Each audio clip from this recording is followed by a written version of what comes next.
In this video, I'm going to show you how to fix your ruins to fit the new 40K terrain rules.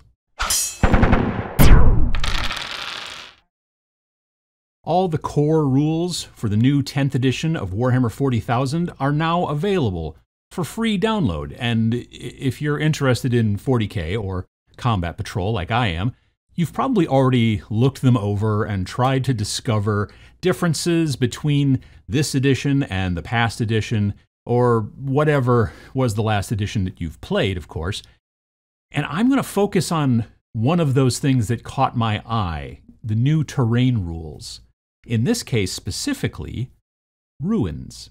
Ruins are a staple of the wargaming landscape, not just for Warhammer, but for all kinds of different tabletop wargames. Very frequently, when we think ruins, we think, that corner of a building that's left standing after the building was destroyed. You see these exact types of ruins on nearly every wargaming table. People scratch build them, and big companies like Games Workshop make plastic kits for them. However, you don't frequently see bases on these ruins, especially the plastic kits from Games Workshop. You get the two walls, right? And then usually like a second floor, maybe a third, that kind of stuff. But they don't usually rest on anything except for the gaming surface, whatever you're playing on, your table or whatever, from a, like a handmade gaming board to like one of those neoprene mats or whatever you use. Usually that ruined corner just sits kind of sterile on the play surface, no rubble or anything else on the first floor. Curious. This is especially curious with the new ruins terrain rules in 10th edition. On page 48 under footprint, it says, when this terrain feature is set up on the battlefield, both players must agree upon its footprint. That is, the boundary of the terrain feature at ground level. This is so that players know when a model is wholly within this terrain feature. If this terrain feature is mounted on a base, then this will define its footprint. And then, at the bottom of that page, it shows a picture of a bunch of ruins kits from Games Workshop not sitting on bases. So, I guess you and your opponent could decide that the footprint is just a simple diagonal line from, edge to edge of your baseless ruined corner.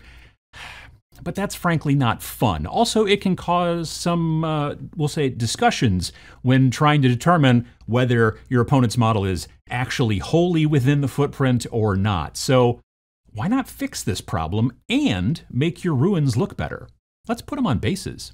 Now I hear two reasons from you why we shouldn't. Well, Uncle Adam, I play on lots of different surfaces, and the colors of those surfaces won't match if I make a base. If I just have the thing like this and it sits on the, then there's no dichotomy in base color. Well, here's my response. It would be best, honestly, to make the base color for the ruins to either be gray, which is quite neutral, or to match the color of the ruins themselves. I mean, that stuff, that rubble that's on the base comes from the building falling down on top of it very much. It won't look out of place that way. In a perfect world, in my opinion, your ruins would be gray anyway because it makes your models stand out a little bit more, from the terrain. I made a video about this. Pachow. So either way, you should be good. The second reason that you're saying that maybe we shouldn't think about putting bases on your ruins is that your ruins are already built and painted. You've got fancy GW plastic ruins kits that you've been using for a good long time, and you can't add new bases to them once they're already done, can you? Well, of course you can. Yeah, this is a free country, and I'm going to show you this very thing in the following examples. First things first, we want to prep the bottoms of the ruins. If they're plastic kits, then the best way to do this is to sand the bottoms of the walls with like a, it's where the glue will be, but you use some rough sandpaper, a sanding block thing, one of those foam ones, works great. It's also a good idea to scrape up the bottoms a bit with an X-Acto blade as well. It kind of gives the glue something to hold on to. Then after that, it's time for the basing material. I generally use 1/8 inch thick MDF for my bases. And you can find that stuff at all kinds of, Home Depots, Lowe's, whatever, that kind of place. But you can use whatever that you're happiest with. I find this stuff doesn't warp too much, and it's a good thickness, and it's relatively easy to work with, and it's not too expensive either. I'd start by figuring out the shapes that I need to cut out for my ruin bases. And this is kind of a personal preference to some degree. Like, on the outside of the ruin, not the inside part, but the outside part, do you want enough space for some models to be able to stand out there and get cover in because it's kind of an area cover thing, due to the footprint rules or not? That all depends about how you're going to draw your shapes. Then it is time to get drawing with your Sharpie. I like to make my shapes around the ruins. I put the ruins down, and then I draw around them. And I like to keep them kind of organic without too many real straight lines. And then before I move the piece off of the board to start cutting it, I make sure to mark like where the ruins are supposed to sit within the shapes for later reference. Then I get out the old trusty electric jigsaw and start cutting. You could use whatever you want to cut your material, but that's what I'm using here. Be careful, go slow, and don't worry if you don't follow the lines that you drew perfectly. You can always touch them up again a little bit later after if needed. If you're using an all-purpose blade on your jigsaw like I am, then you'll probably get some pretty rough edges around the cuts on the MDF. That's fine. They can sand off very easily with your sanding block. Then you can kind of continue to sand the edges of the shapes to smooth them all out and then even bevel them, all that kind of stuff so that they blend into your table a little bit more. It's not just a straight kind of line.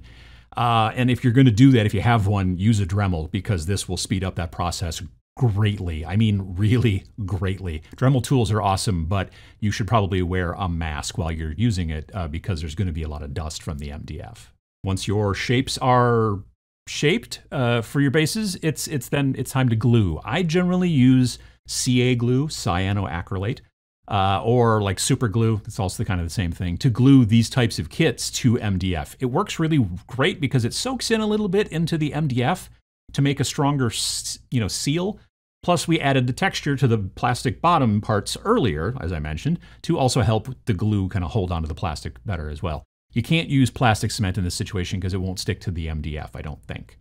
Let the glue dry overnight if you can, because you really want it to make sure it's well set up. And then it's time to start adding some detail to the bases. I like to keep my bases pretty simple. Too much stuff glued down inside the footprint can kind of make it difficult to stand your models in there, especially if you have a bigger squad trying to, hide in that ruin.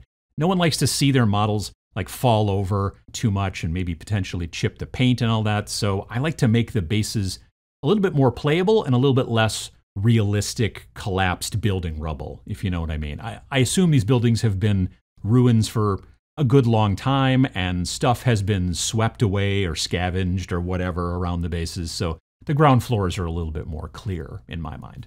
That said, gluing down flat stuff can make the flooring a little bit more interesting. So grab some old gift cards. You've been saving your old gift cards that people give you, right? It's free plastic card, right? Or potentially some of that clear blister pack, plastic type stuff, or even thin cut pieces of foam, whatever you can find, things that are going to be flat. You glue down some of those things into the base area. You can do the whole base if you want to make it look like the entire floor is down there, or maybe just a few exposed places. Maybe some boards got pulled out or whatever. It's up to you. Then, other debris, usually back kind of near the walls where the walls meet the base and stuff. Those are a good idea. Pieces of cork. I like to use the ones from Army Painter that are already, kind of pre-sized and they work great. Or old ground up pieces of sprue. That's also another thing I like to use as well. Just kind of glue them down real good with CA glue. After that dries, then it's time for texture paste. Now, there's probably hundreds of videos out on YouTube about like how to make texture paste, how to make your own. But I was in a hurry and I already had a tub of the core spacing texture from Monument Hobbies, so I used that. I like that stuff a lot. Big benefit, it's already dark gray, so when I paint over it again in the next step, any spots that I miss will just be dark gray shadows, so I won't have to worry about them, which is kind of nice. If you make your own, which is a good idea, it's cheaper and everything, maybe try to make it medium to dark gray. After the texture paint is totally dry, it's time to, like regular paint, right? And I'm using cheap light gray craft paint from some craft store. I don't even know where I got it. Craft paint is great for terrain. Don't waste your expensive miniature paints on terrain, right?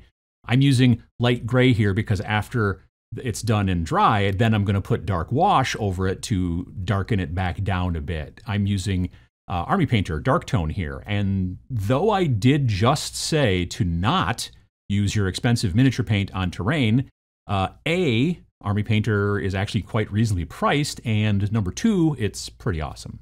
Once that's dry, then you can dry brush a lighter gray color over the texture on the terrain base, and you're pretty much ready to go. However, if you have an airbrush like I do, I'd tell you to do a step before the airbrushing and maybe shoot some sort of brownish wash or contrast or speed paint or something like that at the texture, but mostly where the floor meets the walls, back there. This really kind of helps tie things together nicely, kind of adds more of an organic kind of grunge to it, you know, makes things look older, that kind of stuff. But it's not a requirement if you don't have an airbrush, right?